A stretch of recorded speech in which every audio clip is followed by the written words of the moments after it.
बाहुड़ा यात्रा।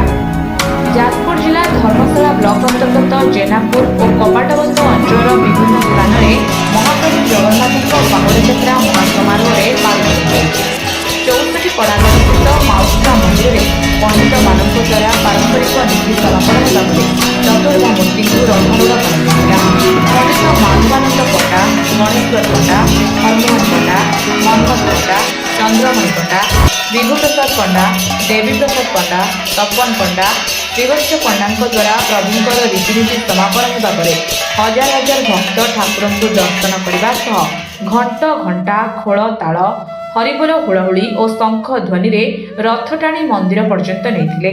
सेहीपरि जारका गड़मधुपुर, कपाटबंध, रामपुर कैथा, बलरामपुर, उपरगड़ आदि अनेक स्थान में पवित्र बाहुड़ा यात्रा आनंद उल्लासर सहित संपन्न होइछि। जेनापुर थाना और धर्मशाला थाना पक्षरु समस्त पीठरे पुलिस उपस्थित रही शांति श्रृंखला रक्षा करथिले। Dharamshala Ashok Das report, Dreams Rider News. Dreams Rider सब समय रे आपणक सेवारे धन्यवाद।